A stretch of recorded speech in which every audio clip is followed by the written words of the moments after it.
Hi, I'm Toni Preckwinkle, President of the Cook County Democratic Party. I'd like to welcome you to the 80, our podcast about the party, its candidates, and its leaders. We're beginning the podcast by interviewing our elected Democratic committee people to discuss their backgrounds and thoughts about the history and future of our party. Today, I'm excited to welcome first Vice Chair of the party, Calvin Jordan from Rich Township. Welcome, Calvin. Thank you. Looking forward. You know, Jacob Kaplan provided me with your bio, and it says here that you went to the University of Arkansas in Pine Bluff. Tell me a little bit about that. Well, I went to the University of Arkansas back in 1981, but I had a lot of family who had gone there previous years in the early 40s and 50s. So on my mother's side as well as my father's side, a lot of people went to UAPB. At that time, it was Arkansas A&M, right. But they went to UAPB, and they, I can say all of them finished. So I probably have about close to 30 family members who have gone there and finished and done pretty well. So it's kind of you're a legacy. Yes. All right, that's great. Well, we all know that for our parents' generations, going to college was quite an accomplishment. So that's really significant. So you're an Arkansas kid, and how did you end up in Chicago? Well, I had family members who had left Arkansas, and they said with the Arkansas being the land of opportunity, the opportunity was to leave and to reside here in Illinois because there were so many opportunities that family members had gotten from other family members. And there's a history in Chicago of Black folks coming from Mississippi and Arkansas and Louisiana on the Illinois Central Railroad, right? That's right. Right to Chicago, which is kind of the end of the line. So it was a kind of a migratory trajectory, so to speak, right? Yes, it was. All right. So you got into politics. How'd you get into politics?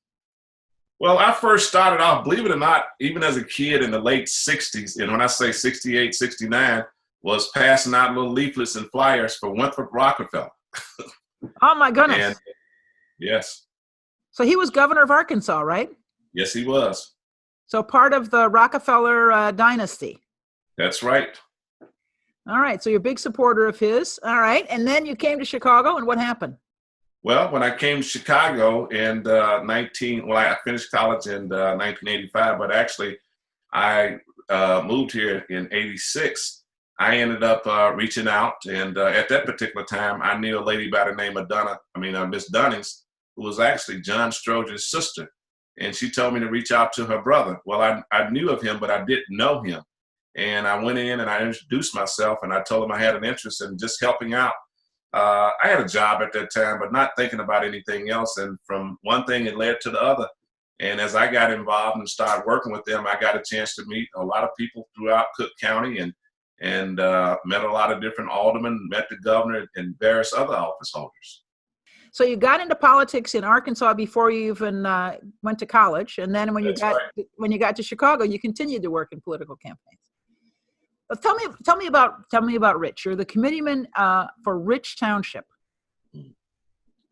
Well, I moved here in Rich in 1993, and in '94 I ran for township trustees, and I've been with the township since 1994. But in 2001, I became the highway commissioner, and I've been the highway commissioner since 2001. And so I've met numerous people throughout the entire township, but not thinking that at that particular time that I would be involved as a committeeman. But other opportunities led to other things, and then with the sudden death of our late committeeman, Timothy Bradford, that's how I got even more involved. But I can truly tell you it's been a natural because there are a lot of mayors that I know from the various municipalities in this area. And since 2001, you've been the highway commissioner. That's correct. Okay. And then, Tim Bradford was surely a beloved member of our body and is much missed. And you've stepped into his shoes upon his passing, and we're really grateful for your hard work in the township. Tell me what you've been doing to try to organize Democrats there. Well, we have been doing, of course, as you know, we have close to 10 municipalities. What I've done is to reach out to all the different mayors and the different presidents. I've even reached out to the park commissions. I reached out to the boards, members of the various school districts. One of the things that I understand in township, it's local. So you learn to work with everybody. And so I've pretty much have gone, matter of fact, this morning I was in a situation, I was helping out Richton Park. Well, we learn to help each other, help our neighbors out. And what I've also learned to do is to educate them on the process of being involved in this and what it would mean to your region. So, I mean, it's really been a natural. Now, you and I were together this past weekend at the lighting of the Christmas tree in Richton Park, and they just had a terrible fire. How have you been trying to work with the local elected officials there to support the community? Well, we brought the local officials out this morning. Matter of fact, at 10:30, there's going to be a press conference. So we should probably have at least 10 or 15 of the trustees. And then we're going to, matter of fact, I left Mayor Curran, who's from Matson. Of course, the individuals are being housed in Matson, Mayor Ryan Boat. And then there are other mayors who's going to come out. I reached out to business people, Spencer Leak from Leak Funeral Home. I mean, they're working out. Early Walker with WW Towing. Cliff Taylor. So there are numerous business people I know in the area that I've called personally to ask, would you get involved? So as a result of the connections that you've made in your public life, you were able to tap into, businesses in the community to try to be helpful and supportive. You had a couple dozen families who lost their homes in the fire, right? That's correct. That's correct. Well, that's a real tragedy. And I'm grateful that you're working to try to be supportive of them. We just had an election. You and I are grateful for the outcome, of course. What did you see in Rich Township in the course of campaigning this past year? People were very excited. What we normally do, we normally get out early voting. We take that very serious. We work the various polling places, early voting in Matson, early voting in Chicago Heights, early voting over in Park Forest. And we try to educate the people. What we do, we pass out our literature, which we call the Real Voters Guide. And the people were very receptive of passing information and getting people involved. Then we even called people, we passed out leaflets to let them know early voting is here, because this year things were a lot different with coronavirus. We lost some major polling places early voting. So it was a good thing, but I can tell you this, people were excited. They were very excited. That's good. We often are at a disadvantage when it comes to money, but when we have energy, we can take advantage of that. What do you see ahead now that we're about to have a Democratic president and vice president? Well, I see a lot of things that's going to change, especially with what we're going through now with this coronavirus. What I like about what President-elect Biden and Vice President-elect Harris, they are assembling and organizing a team. And one of the things that we've said all along, with this virus, we should have had some things in place. And not only just that in place, but there are other things that they're putting in place. And with the experience that both of them have, they really understand and bringing people on. And they're hitting the ground running even before January the 21st, which is huge. So I feel very good, and I think it's going to trickle back down to us here in Illinois and Cook County, and that's my real concern. I heard this morning that Vice President Biden, President-elect Biden, had said that he's going to have the most diverse cabinet by gender and race that we've ever seen in this country. And some of his initial appointments, give credence to that claim. So I'm encouraged by the fact that we're going to have a cabinet that reflects our country, and hopefully policies that help ordinary working people in this country who've suffered so much in the last 4 years. So help us out. What do you think the Democratic Party in Cook County needs to be doing to reach more voters? You were encouraged by the energy you saw this year. What do we need to do to keep that energy up? Well, one of the things that I think that we all got to do, when you take these positions, you have to understand that if you're going to be within the democratic process here, you got to go out and you got to talk to people. Even with the virus, you still can do the Zooms. You can have different meetings to educate people, being involved. And I think there are a lot of things that people have to do other than just the election stuff, just being a good neighbor, and that's what I tell a lot of people, if there are activities is going on in the school, go out, let them know who you are. And when they see people are concerned, then when you're trying to get people and rally people, people will be there for us. We just can't just do it just election only. Because they says it must be election. But what I found out, how can we help you? How can we be involved? You are our neighbor. You're a partner. So those are the things that we have to do different going forward. Let me ask you something. Who's your favorite historical political figure? Just out of curiosity. Well, one of my favorites is, and I failed to mention him earlier, was William Bill Clinton, who I knew personally and also worked for, and not thinking that one day he would become the president of the United States. Tell us about your history with Bill Clinton. This is fascinating. I first met Bill Clinton in 1977. I was an officer with Future Business Leaders of America. And what Bill would do, he would come to our annual convention every year. He would speak. He was governor at the time of Arkansas? He was governor at that time.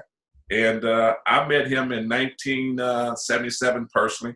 But we got a chance to talk and dialogue. And at that time, I had an uncle who worked for the late Congressman Burl Anthony. So he would also, he introduced me to him. And then there was another gentleman by the name of Henry Wilkins. Henry Wilkins, who started the Black Caucus for the state of Arkansas, and his son-in-law was Rodney Slater. So I had kind of like an insight on this thing. So after he found out who I was, and we would do different things, and he would come. Matter of fact, he came for the next 4 years to speak, and we would talk. And I even had a chance to introduce him as the governor one year, because I was on the state board of Future Business Leaders of America. So it wasn't an accident. I enjoyed it, and I enjoyed him. And matter of fact, I was looking for one of my letters that he had written me back when I was in high school. Oh my goodness! Yeah. So you have a long connection to Bill Clinton. I didn't realize that. Yes. So through Future Business Leaders of America and your involvement in that organization. That also was a stepping stone, because I built that organization from 12 people to almost 50 people. Well, there we go. Yeah, so I mean, it was my grandmother also instilled a lot. If you're going to be a part of it, she used to say, if you're going to be a potato peeler, be the best. So, but I enjoyed it, and I enjoyed people, and I enjoyed growth, and I set goals for myself. Let me ask you. So you picked an Arkansas hero. What about here in Illinois? Well, I can tell you this. I think a lot of what President Obama has done, and I say that because when I think about when he ran, even when he ran against Bobby Rush, he could have just, closed the door and just moved forward. But I think what happened is that he had a good team later that he met. And I think, as you and I both know, timing was right at that particular time, because I remember other individuals running for the Senate. But I think that right there made a huge difference.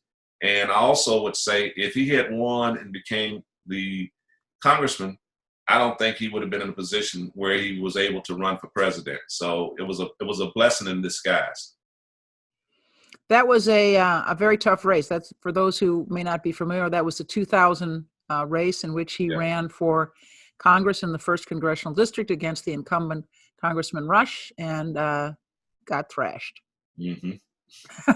But I think you're not the only one who believes that may have been a blessing in disguise, both because of what he learned in that campaign about being an effective campaigner, and also because he might have been in a different position when he chose to run in 2004 if he'd been in Congress as opposed to running from the state Senate.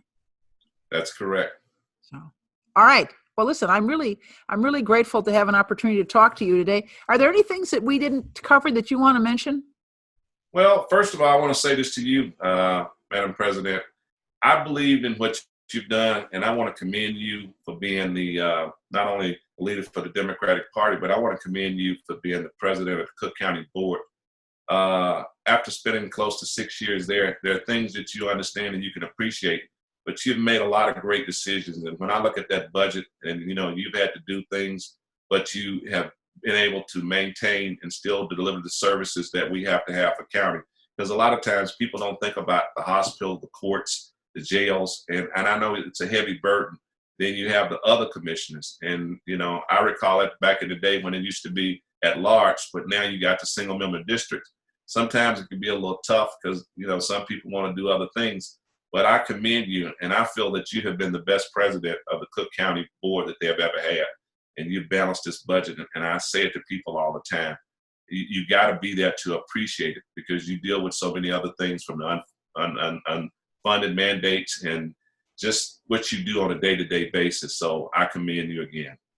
Well, thank you very much, Calvin. I appreciate the encouragement, and I want to thank you for your hard work. As we looked at the election results in the general election in November, it's quite clear that you and your volunteers in the Rich Township Democratic Organization put a lot of effort and energy into that election. So thank you so much. Well, thank you, and thank you for being our leader, and we will continuously do that.